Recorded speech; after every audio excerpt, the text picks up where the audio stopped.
Orlando, and welcome to Align with Laina. Today, I am so excited because I have a wonderful, wonderful guest. Her name is Hope Gold, and we are going to have a lovely, lovely conversation. One of the things that is really exciting Laina events is that I want to give people the opportunity to hear what it's like to go through a spiritual awakening. This shows up in so many different ways for different people. The outcome is always going duly to Rome. The outcome is going to be a connection with our true self, our connection with the aspect of ourselves that is eternal, unchanging. You could call it the Christ. You could call it the Buddha nature that we are. So we will eventually all come to that place, emerging with consciousness, a oneness with all that is, and a self-realization, a self-actualization. It doesn't matter what term we use, but the process is all the same. The process of beliefs, ideas that we have had about ourselves that are not in alignment with our true nature, with our Christ consciousness, our Buddha nature. So the journey is a road that takes us, for many of us, years and years, decades, lifetimes actually, of who we are, beliefs that we hold about ourselves, and choosing to let them go. Because it is the beliefs that we have about ourselves that are limiting our potential to be self-actualized. So today, in talking to her journey, so we're just going to have a conversation. If you're watching, feel free to post questions or comments. We would love to hear from you because this is an interactive process. So Hope, thank you so much for joining me. I am so excited to have you here. And getting a comment from Mario saying namaste. So namaste to you as well. This full opportunity to hear more about your own journey. So again, thank you for being here. Thank you. Thank you for having me. Absolutely. So tell me a little bit about when did you realize that you were entering a spiritual journey? I think for me, it really, really started to kick in when I was in college. So I was a history major, and I noticed that in my studies as a history major, I kept finding myself drawn to spiritual beliefs and practices and world religions and philosophy, but all woven through studying history and being raised kind of traditionally in the Christian church. In college, the more that I learned, the more my worldview broadened. And I started to really think, okay, this is far bigger than what I've been told. And just what is that and what does that mean? So I would say by the time I graduated from college, I just started reading everything I could get my hands on, studying, learning, looking for commonalities and patterns and what other people had picked up along the way spiritually. And by the time I was into kind of the mid-90s, I got my hands on A Course in Miracles, which made a huge impact for me as well. And it's always been a part of who I am. It's just such a core part of my essence, just the meaning of life and that quest. So, and then I'm grateful that it went that route because I spent kind of the first half of my life really putting it all together from almost a rational perspective, yet combined with the spiritual.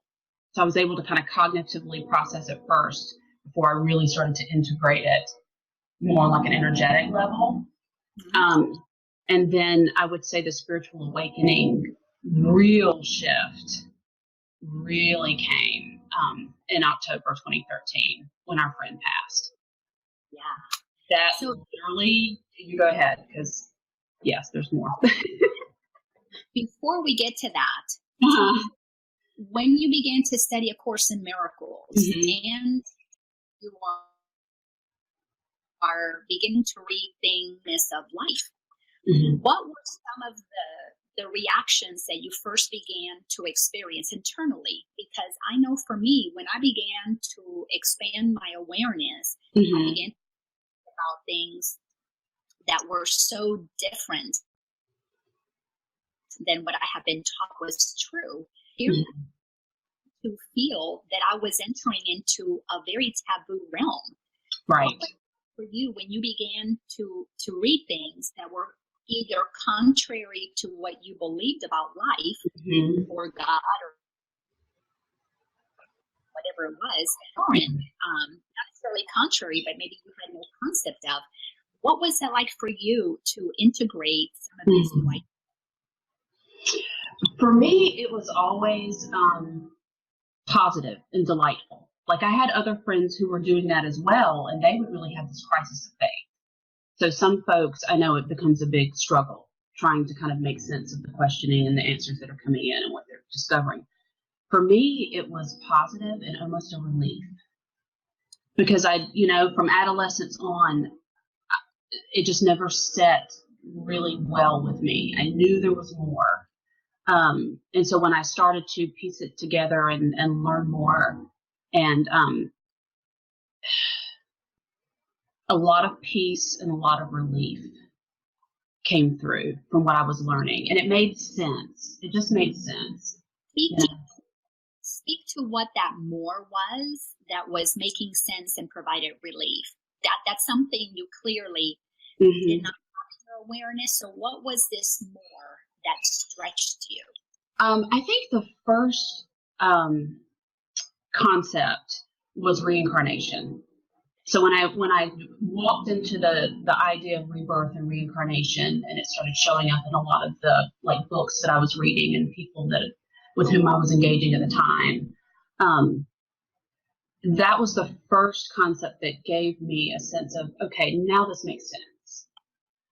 Because a lot of us are raised in this paradigm of this is our only time here. We don't come back repeatedly. This is it. This is our shot.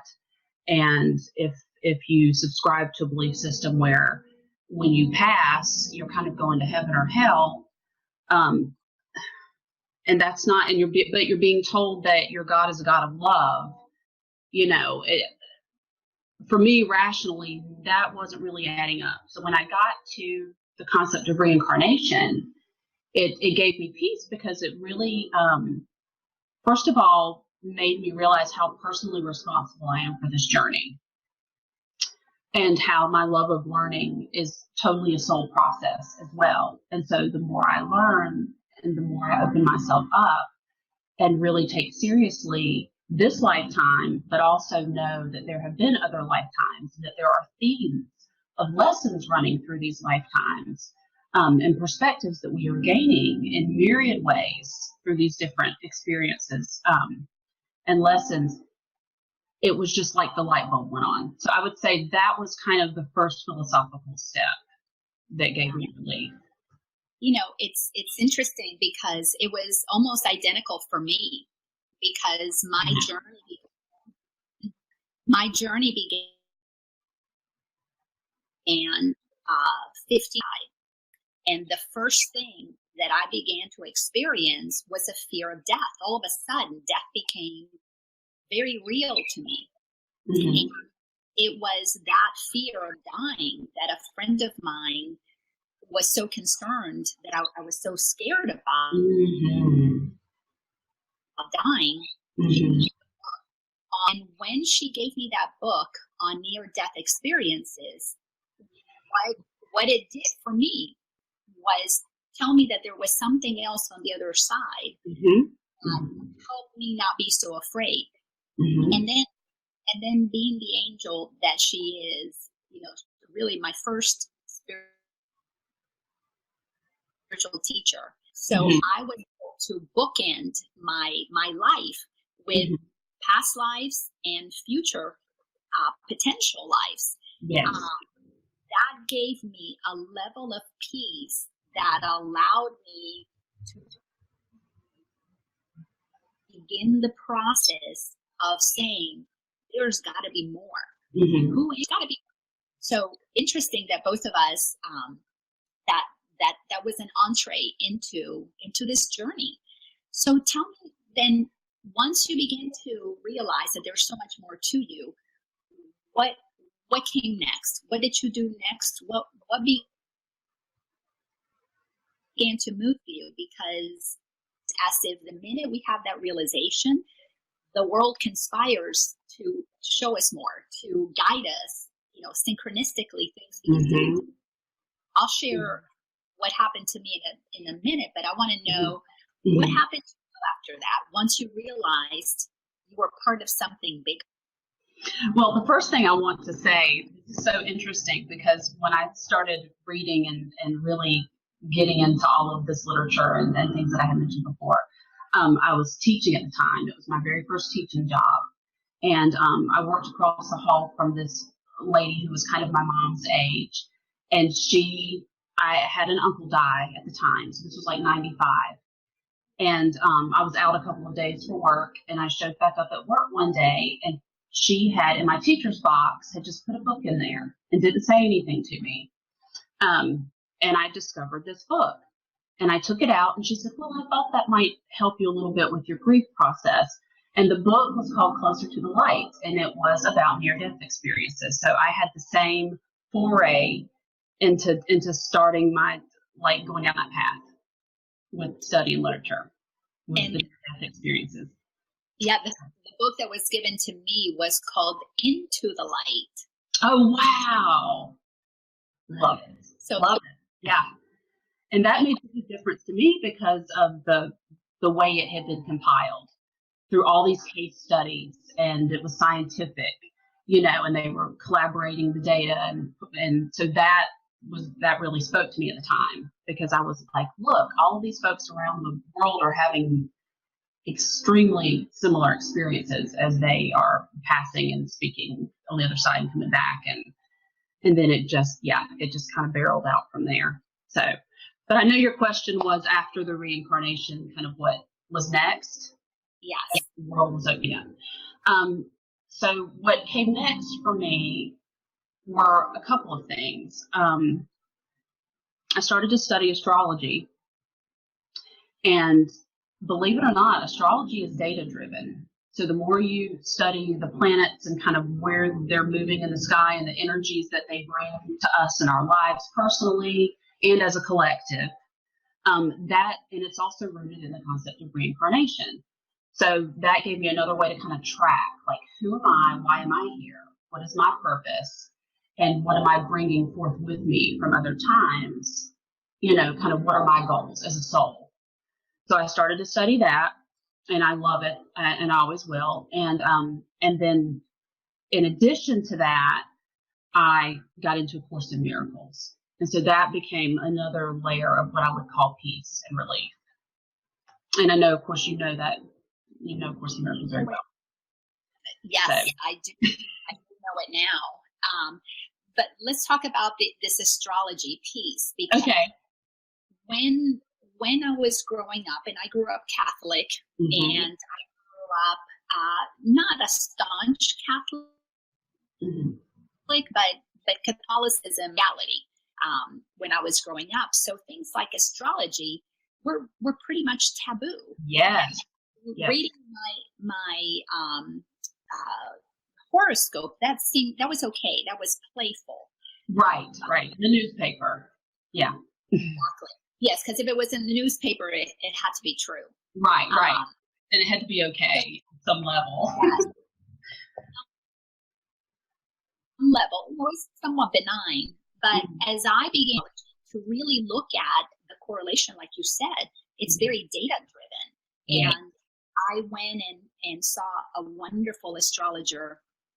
Many people that probably are watching this know her, and if they don't, they're just an astrologer. Her name is Lorelei Robbins, and she did this chart thing for me, and it was amazing. This was about 12, 13 years ago. It was so spot on. That was the first time that I actually read who uh, I knew they were true inside of me, but they were not things I talked to anybody about. Right. My aspirations, my dreams, my desires, my deepest longings of how I wanted to show up in the world. All of a sudden, stuff was out there on paper, and I was reading about me. Very, very powerful. Share with me, what were some of the things that astrology helped you discover about yourself that assisted you in becoming more self-actualized? Well, it helped me definitely understand myself better. It confirmed and validated my life experiences, and what I felt like my mission was, at this time on the planet. Nice. So it really confirmed and validated just kind of my core personality, as well as what my goals and aspirations were as a soul. And it also confirmed what I felt like I was coming out of in other lifetimes.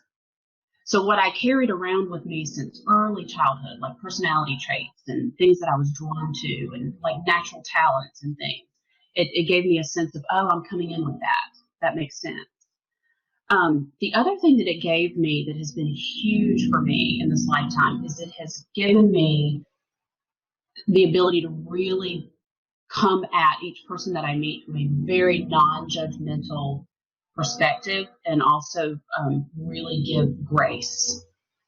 Because the more you study astrology, the more you study soul paths in general, and you work with folks in this realm, the more you really realize it can so vary what an individual soul comes in for and to learn and to work on. It really can vary. So what somebody comes in and is doing in their lifetime may really seem out of the box or possibly unhealthy. General society is not going to get it. That could be exactly what they came in to do and to learn. So it has really given me that kind of core of acceptance and grace as well with myself and others. Absolutely. With self and others is one of the beautiful aspects as I've experienced it of the spiritual journey. No hope. I've been a coach now. My coaching is very, very specific. I only work with people who are on a journey to awaken. That they're doing that, because what I teach, what I coach on would make no sense. So because one of the things that inevitably this journey and others are one and the same. Every single one of us is an expression of the other. Right. Of the other. And that is such a difficult concept for people to really get when you're just having a conversation. You haven't had an actual experience of it. So speak a little bit more about how you were able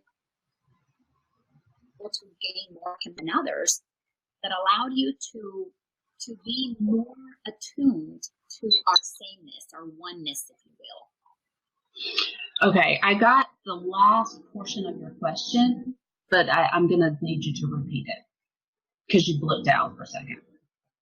Of audio difficulty here, but so tell me, what was it through your studying that you came to realize really made you same? Yourself and others, how did you find commonality? What was it that you realized to experience the realization that we're all the same? Yes.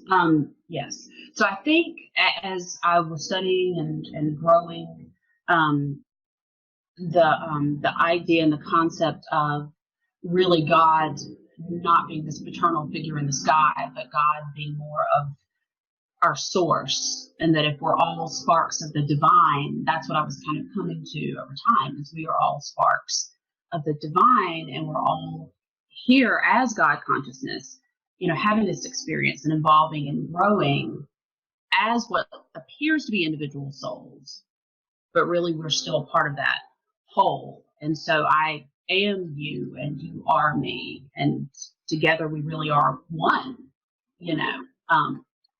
so that's kind of how I got there. And and that was also something that made sense and gave me peace.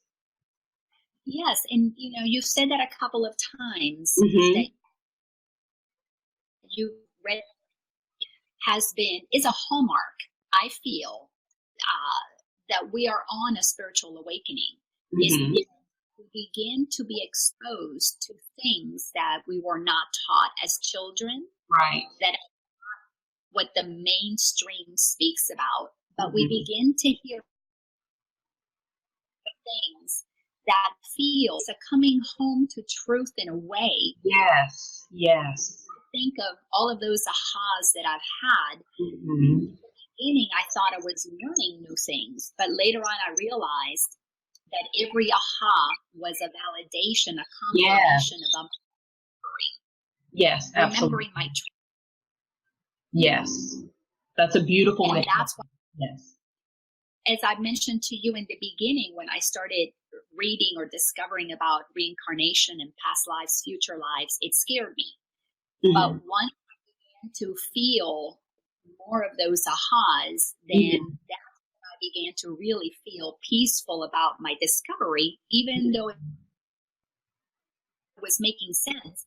I still nation out there, but once I really experienced those ahas on a regular basis, I knew something inside of me knew the truth. Yes. Beginning to settle into that part of me that knew the truth.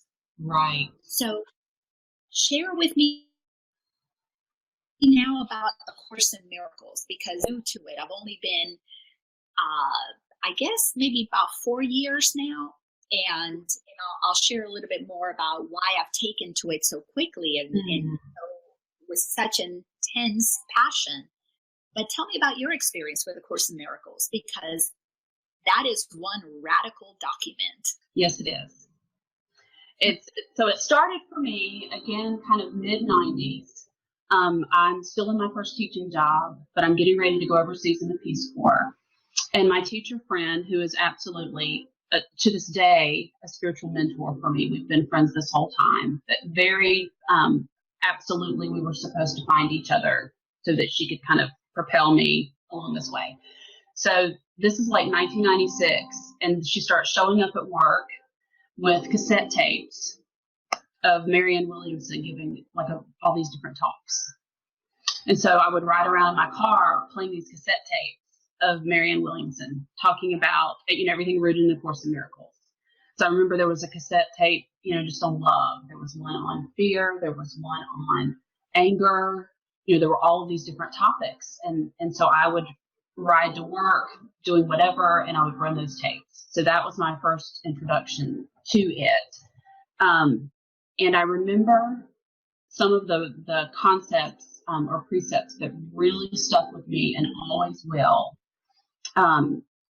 The first one is just that we are perfect and whole, just as we are. And for those of us who are raised in systems, where the concept of sin is very prevalent, being born imperfect, and those ideas, and a lot of that kind of gets drilled into you over time, as well as the concepts of, God loves you, but you don't necessarily deserve God's love, but he loves you. There's a lot of that those of us in fundamentalist backgrounds grew up with. So when I first heard, oh, no, you just need to peel back those layers of your life experiences and what you've been told to get down to the root of who you are. And the root of who you are is love and light, and that you are whole and perfect, just as you are. So that was the big kind of teaching that I say it to this day. I'm always kind of putting that out there to different folks when it comes up. So, and then the idea of, there's these two. I'm sorry, go ahead. No, you please, you finish. And then the interesting thing too about A Course in Miracles, it gave me Jesus back. And I think for a lot of folks, for a lot of folks who come out of these similar backgrounds, who struggled with some of those contradictory messages and things that sometimes can be kind of harmful to the human psyche, if you're living a life that's not matching what you're being told, kind of on the fringes of society or whatever. So I got Jesus back again in a way that gave me peace and made sense, that resonated, and I was able to say, that's who I felt he was, once you kind of, again, peel through the layers of like doctrine and what has been written down and what feels true versus what might have been altered by human hands and in scripture and things like that. So that was another thing that was just so beautiful to me. I love Jesus.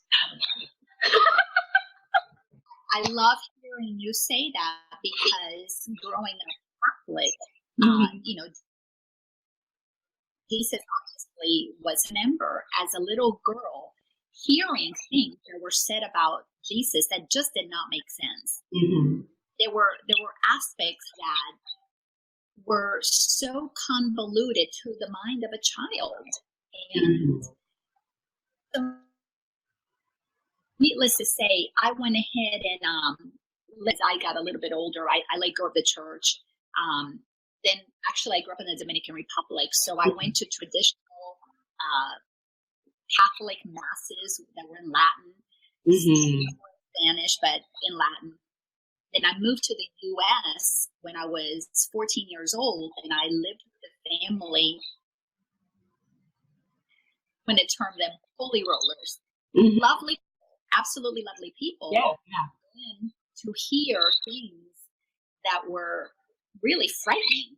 And anyhow, as quickly as I could, I left that. I didn't want to be associated with any of that. Mm-hmm. But as I began to go through my awakening, after my mom died and I began to question things I experienced with Jesus, I began to hear Jesus speaking to me. I could tell that it was Jesus. There was a certainty, no doubt in my mind or in my heart, that I was being spoken to. Now I'll start crying because it's the most beautiful messages. It's the most beautiful thing I've ever heard. Yeah. Let me know really what you're talking about, the perfection of who I am. That I am love. And in August of amazing things have happened for me in August, but me too. August of 2007 years ago, almost to the day, I had an encounter. I had an experience through an energy session where I met Jesus. And that was the second time. But at that time, when I had that encounter, the truth of everything was revealed to me. And it altered me in such a way, or level. I became very present to the magnificence of who I am. But at the same time, it was the magnificence of everybody. Yes. Around that time, I was inspired to write a workshop called The Power of Awareness. And I began to teach it right away because I knew I was guided to do that. That workshop was based on A Course in Miracles, which I was not familiar with. Oh, interesting. That's interesting. Oh my goodness, it was absolutely amazing. Almost, I don't know, 5 or 6 years before I actually started teaching or reading The Course in Miracles. And it was amazing. But tell me about your experience with A Course in Miracles, please. Well, I have to be honest and say that I have not actually read that entire book. I have been like the Cliff Notes version. That's okay. Study student. But I did probably 5 or 6 years ago. At Christmas time, got a bookstore gift certificate and went into the bookstore. And of course, nothing happens by accident. And so I was looking in like the spirituality section of books, trying to figure out what I would buy with my gift certificate. And I saw this book sitting out, and it was called The Disappearance of the Universe. And it was like how to stop the cycle of reincarnation and karma and la la la. And so I'm looking at it and I'm thinking, well, this looks pretty good. So I read the back and I buy it and bring it home.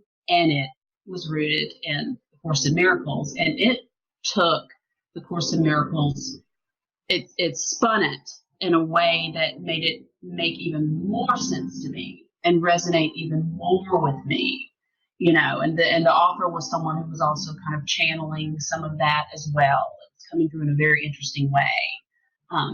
Gary Renard is the author, and that brought it back. So it came back to me. So I kind of had it going on in the 90s, and then went on about my life doing other things, continuing the quest of spiritual meaning. But then when I got that book, it brought A Course in Miracles back to me. And again, into that place of peace.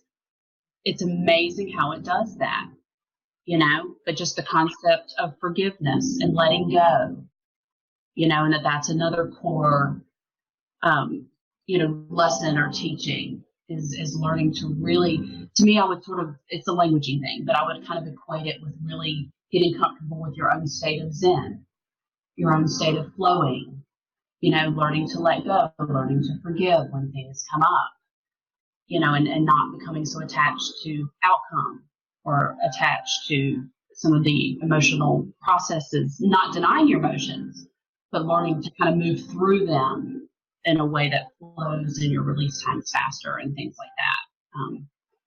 So it definitely took it to a different level. And I love that when you learn things and then you come back to them later in life and you get a different sort of set of ideas or information about it, and you get to bring it back home again and reintegrate it. So that had a big impact for sure. I'm chuckling only because I too had a very similar experience. Uh-huh. So I bought the Course in Miracles about maybe 6 years ago.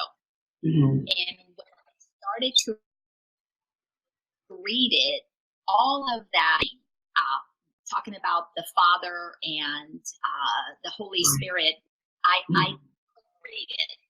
Mm-hmm. And then in, I guess it was 2012 maybe, or Christmas of 2011, Mm-hmm. I can't remember, one of those 2 Decembers, Mm-hmm. I picked up The Disappearance of the Universe. Oh my gosh, that's the year that I got it. We got Really? it. Talk about energetic waves or something. That gives me chills. That's when I got it. Mm-hmm. Pretty cool. I went to Vienna and I took it with me because I knew it was a thick book and it was a long flight. Mm-hmm. And I could not put that book down, The Disappearance of the Universe. Same. I knew that I was reading something that was not only helping me understand what but it was telling me that I needed to read A Course in Miracles. Yes. I kid you not, Hope. I came back from Vienna. I pulled my Course in Miracles book off the shelf, and in 2 weeks, I spent 2 weeks reading it back to back. Wow. Cover to cover, entire book. I had never read anything in such a way that I could not put it down. Thank goodness this was in December, so everything was slow. We're out of school.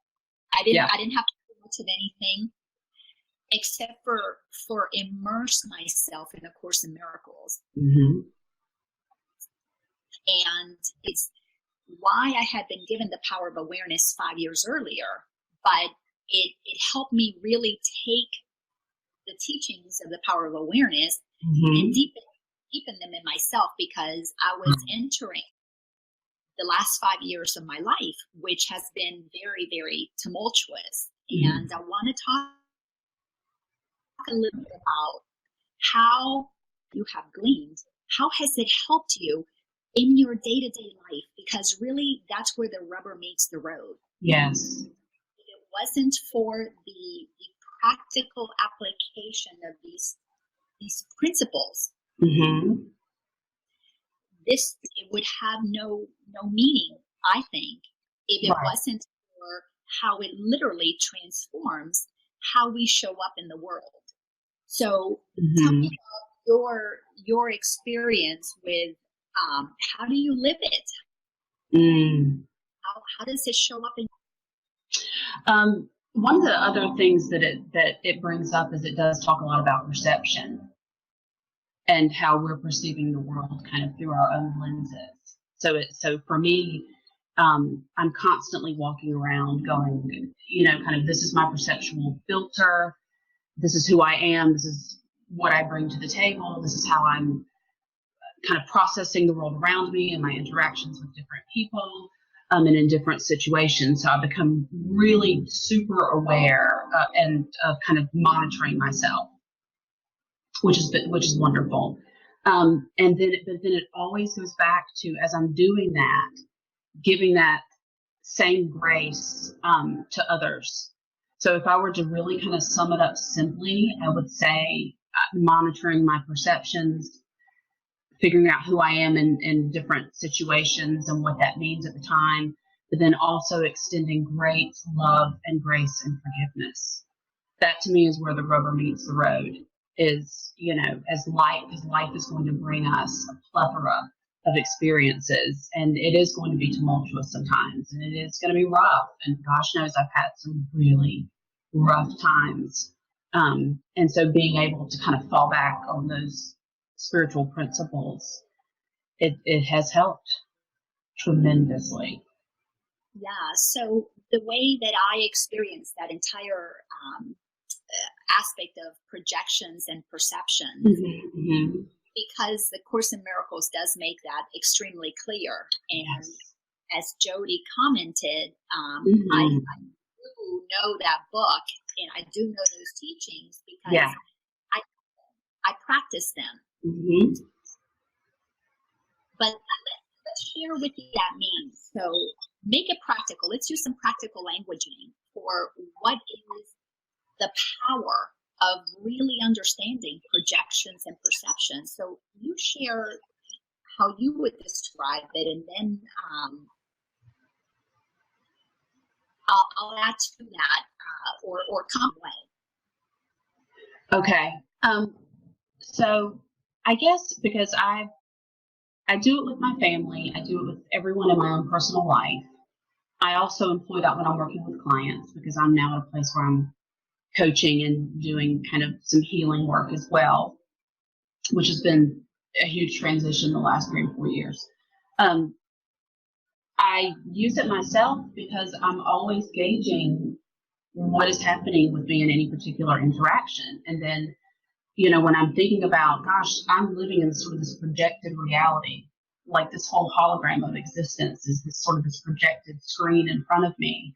And any interaction that I engage in with anyone at any given time has something to teach me or tell me. And then how I receive those interactions and how I make sense of them is really my projection and my perception. And so when I'm aware of that, and I do it with everything. And then I tell other folks as well. I tell my children, they're being raised with this, also. Like, is that yours to own, or is that somebody else's? And part of my work with this, and I don't mean to get off on a rabbit trail, but part of my work with this too has been learning really good boundaries. That's a life theme for me, is especially as an empath.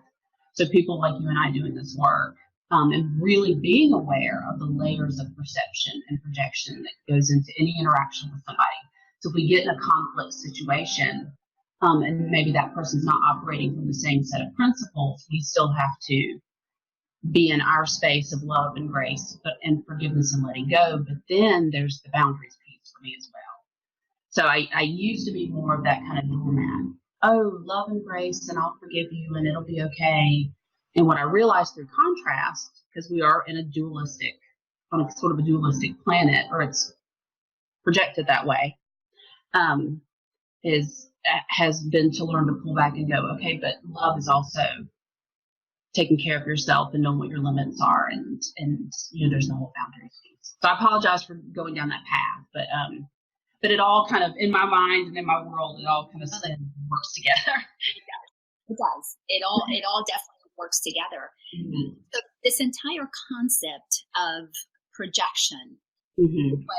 was really made very clear for me in going back 10 years when I was in the midst of really reading the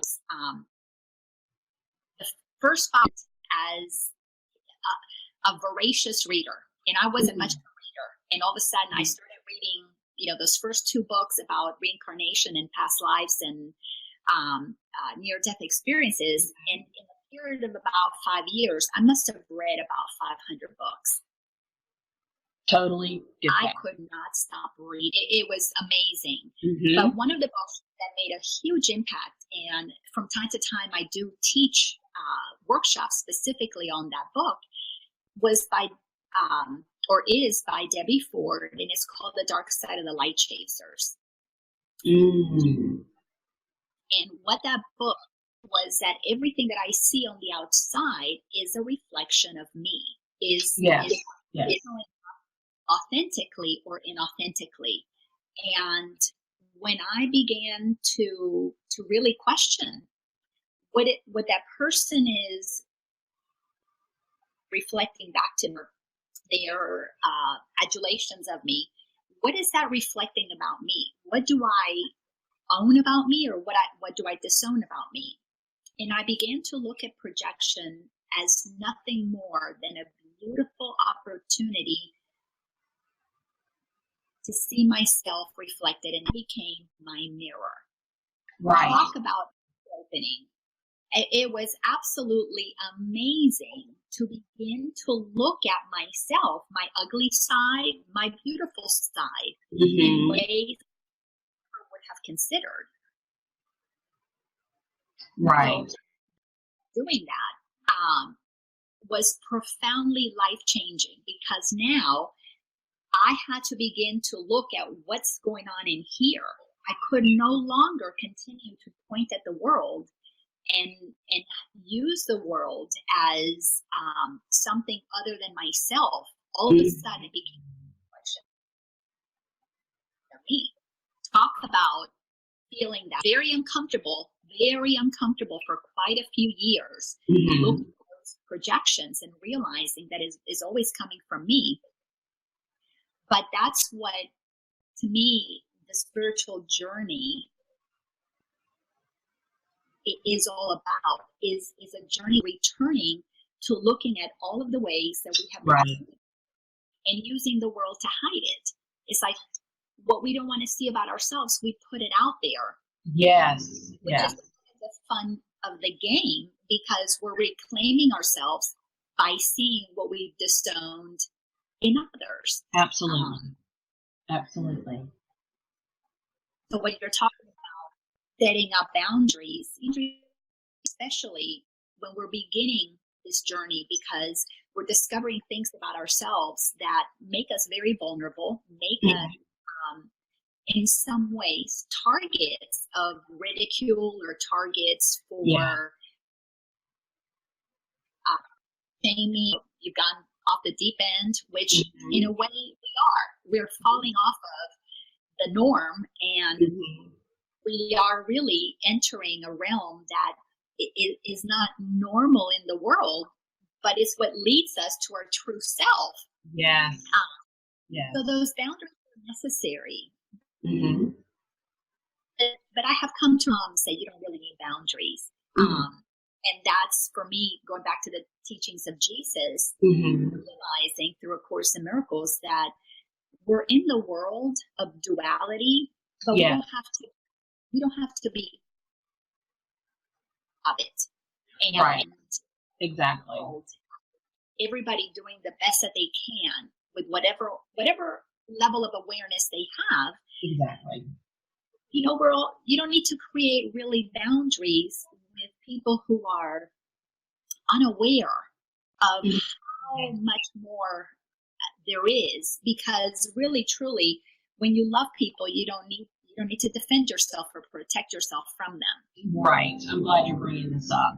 Now, Yeah. it's taken a while to get to the place where I can say that and feel it. Now, it doesn't mean that if, somebody's not going to come and attack me, that I'm not going to want to defend myself, Right. because my physical time, now that I know the truth, life is a playground now. It's fun. I have no intention of leaving anytime soon. But Right. I don't walk around in my mind feeling that anybody can hurt me, because through the game of projections, I don't have to think there's a world out there against me, because I can choose to see the world as nothing more than aspects of myself that I really need to come to love. That Christ consciousness waking up inside of me, reminding me that our work here, as Jesus did 2,000 years ago, as Buddha did 2,500 years ago, is it about realizing that if we remember the truth of who we are, none of us would do harm to anybody else. Operating in a fearful way is because they don't remember who they are. Now that I know who I am and I know who they are, it's my joy to hold that vision of them. Why wouldn't I want to feel that much love for somebody else? It's wonderful to feel that inside. And yes, and when you experience that, yes, I do. And I know exactly what you're saying. And I love the way you just expressed all of that. There have been a few key moments in my life where I have encountered definite sort of abuse and cruelty. And so those have been very difficult circumstances over the years, because I've always defaulted into this is a reflection of something that I need to learn. This is a reflection of something, because I'm not an abusive person. I'm a very naturally loving, forgiving person. So what is that showing me that is showing up in my world? What do I need to do with that? And so over time, when I would be presented with situations like that, and for a long time it showed up in relationships, I had to learn that, yes, I can hold this space of sort of unconditional love and not having a sense of boundaries per se, and you're just a reflection of me or whatever, but then figure out, how do I also ground that?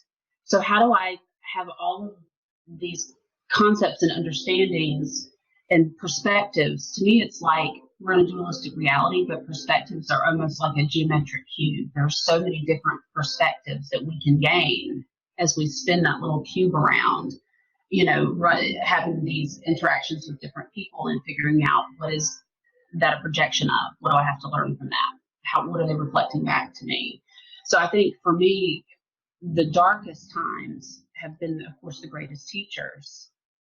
And so even though I've had to learn to come to this very grounded place of, and it's not fear-based. I'm not even sure if I'm expressing this well, but I do not live from a fear-based reality. And that's been one of the other greatest things that the Course in Miracles kind of gave to me over time. So even though I say I'm being careful if those circumstances pop up, and do I defend myself or not? What do I accept with those kinds of behaviors or not? What is that saying to me? How can I continue to learn and grow through that? Anything I do is never fear-based. I really strive for it to be coming out of that place of love. And I would say the past couple of years for me, I've had a lot of lessons come forth in really raising that vibration and that sense of what does it really mean to love unconditionally and to accept where people are on their journeys, because we are all on these paths up the same mountain, and non-attachment to outcome. and to really love everyone and really integrate and embody that understanding of that we are God and we are love and we are all here together, just reflecting that back to each other. I'm very grateful for what's come forward recently, and I just think my understanding of love just continues to deepen. I hope this just made sense, what I said.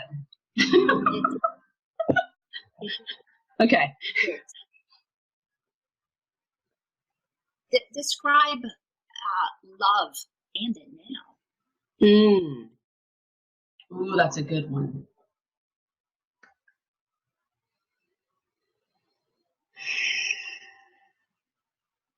Love to me is twofold. It's a state of being. It's acceptance. Yes, thank you, Maria. It's the state of acceptance of self and others in a very pure form and non-judgment and grace. And then love to me is also a verb. So there's love as a state of being, but then there's love as embodying love. So like when I write sometimes at the end, I'll always say be love at the end of my little writings. I have a be love tattoo. So I really believe in love as a verb in that sense. Be love, show love, embody love. Give that to others, emanate it from yourself. And if I were to have to define that, that's interesting, because it would be a state of, again, I guess I would go back to the non-judgment and the peace and the grace. And there's almost a bliss component to it as well. Yes. So how would you define it? How do you define it? You know what's so interesting is that I have changed my definition of love really in the last, I'm going to say, year or two, because of where the lessons that I'm experiencing right now. Mm-hmm. Before that, it was about being love being the verb. For me to actually be, but what it has changed to, and it has just given me an incredible sense of connection, a deeper connection to all of life. It that love for me now, my willingness to receive what is real. So I experience love now when everything that I look at, everybody, every situation, if I can receive it,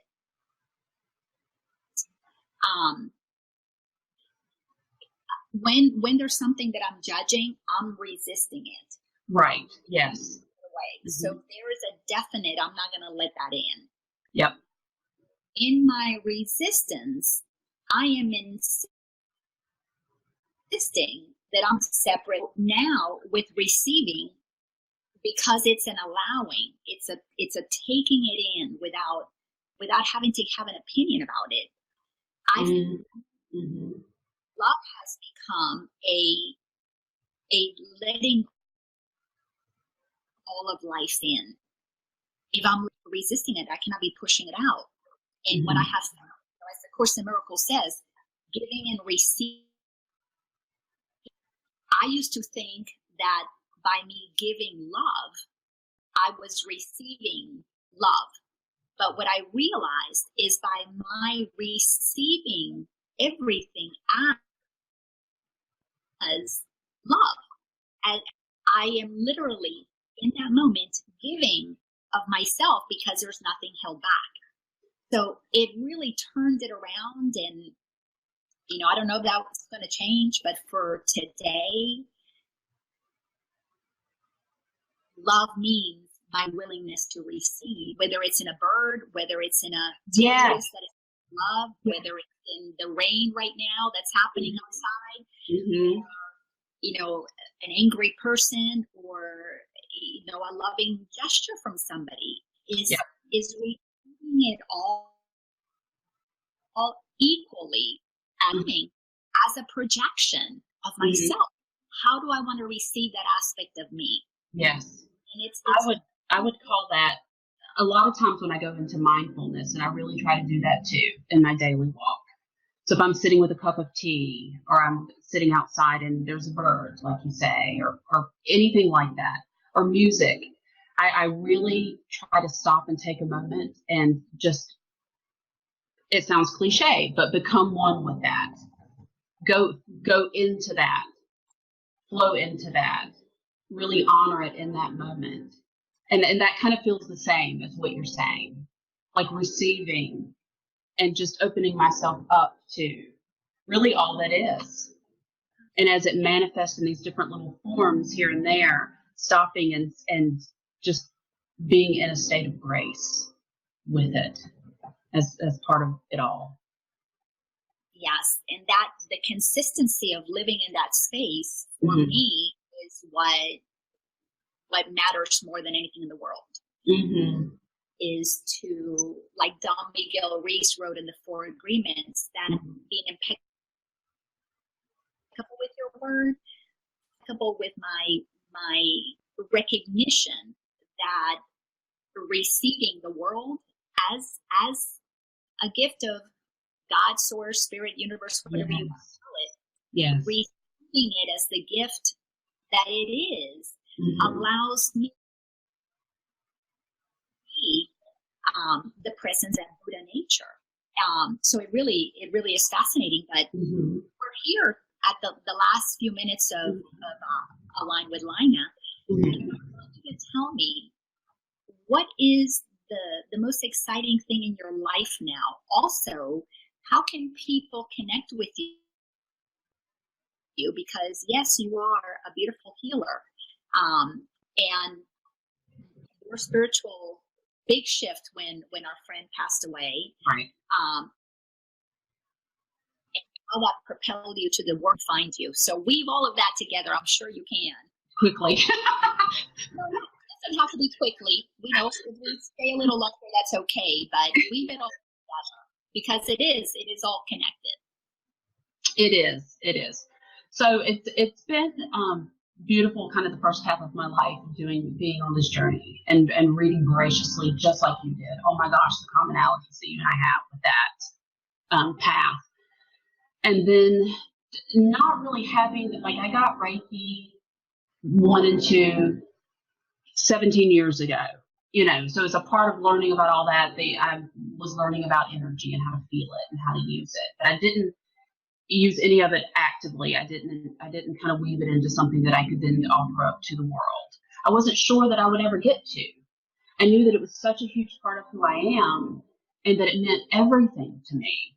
But I never really felt that it was something I would step into and actually do as mission work while I'm here. And so, what turned the light switch on was our friend passing. And I learned through that grief will absolutely do that.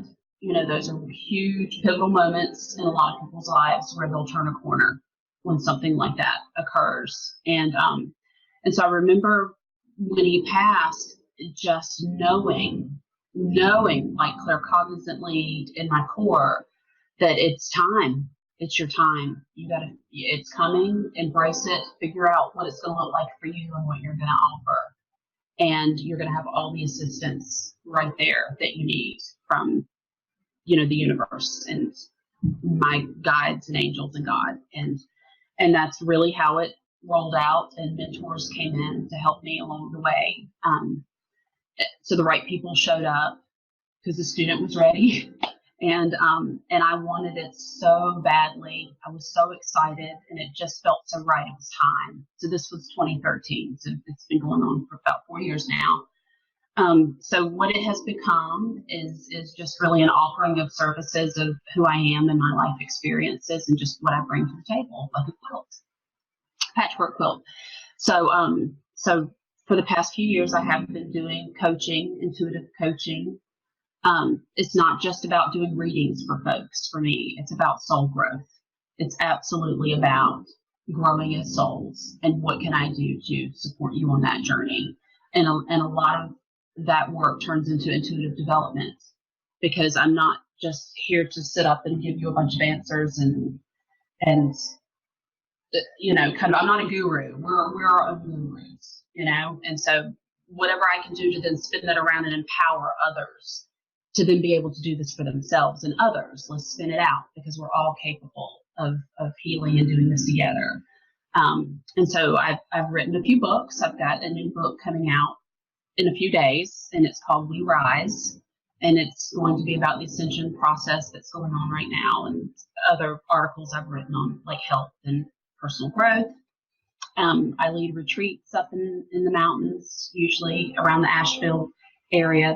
I've made friends with Mountain Light Sanctuary and the people up there. So I tend to lead retreats from time to time with folks. And some new things are just now coming on the horizon. It's going to expand even further. And I think for a lot of us doing this right now, the energies are such with this eclipse coming and all of these fabulous things that are happening universally in the sky, and whatever it's bringing home to us, where it's just going to ramp up. It's going to be more and more. And I'm so excited, and I'm so blessed, and I couldn't imagine doing anything else.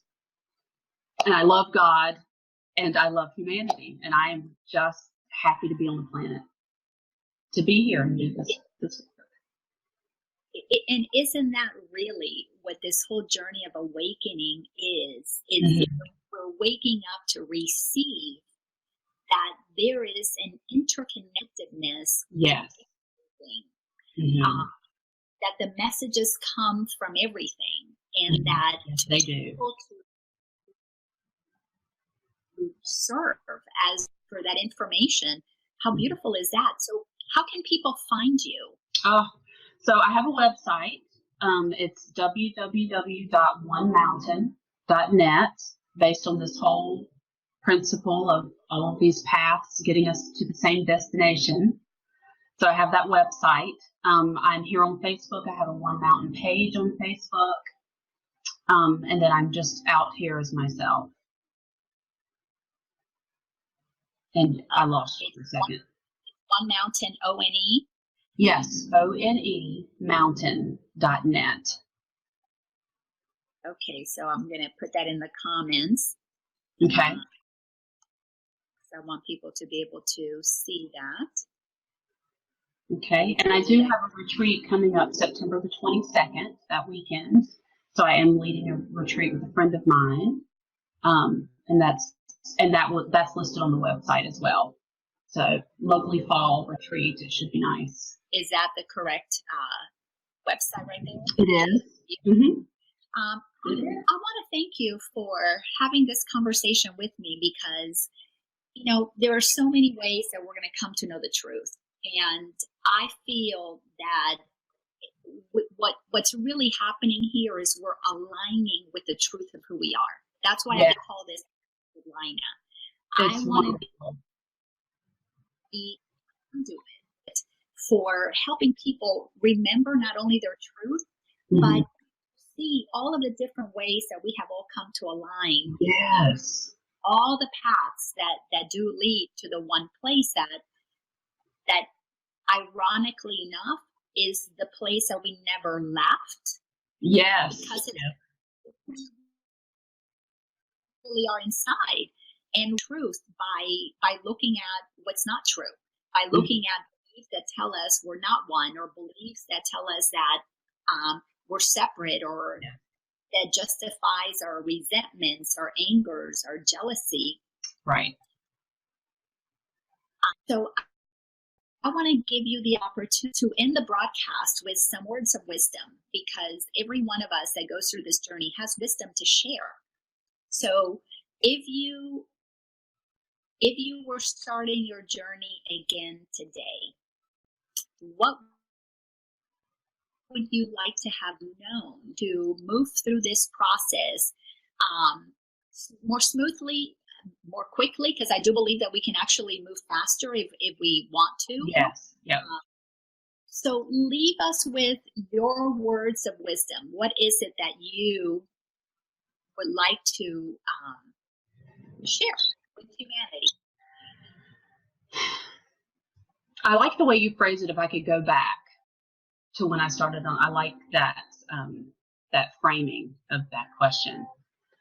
So if I could do it in that sense, the main wisdom I would give to myself is to really trust yourself, to follow your heart, which sounds cliche, but is true, and to also follow your gut, because that's your intuitive center. And if I could go back, I would say, trust yourself. You know more than you think you do.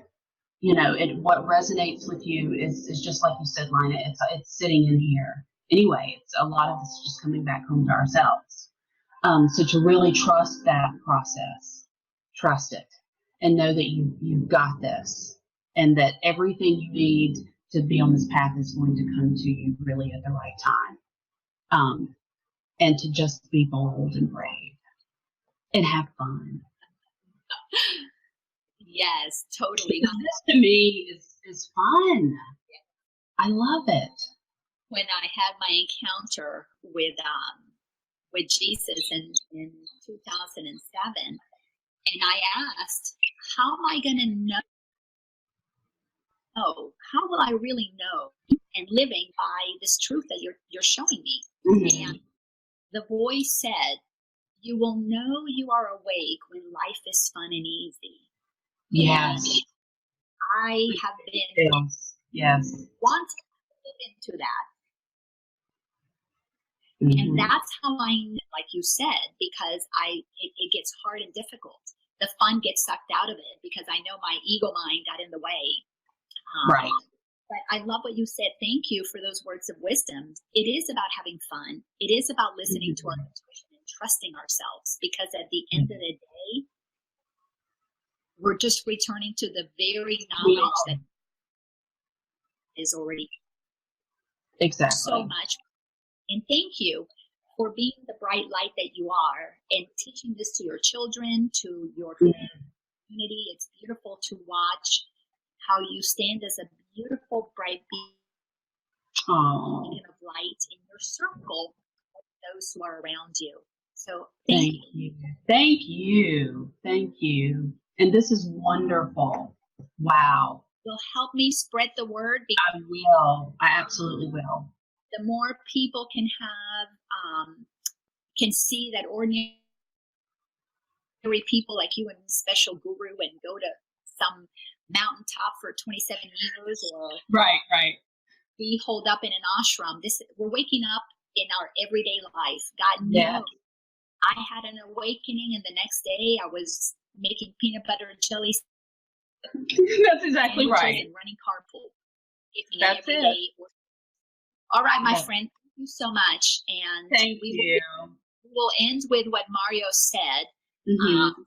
Just be. Just be. Yes. Beautiful. I love you. Thank you. Bye. And thank you all for joining us. And I look forward to having you be part of Align with Laina again next week on Monday. So I look forward to seeing you then. Thanks a bunch and have a magnificent day.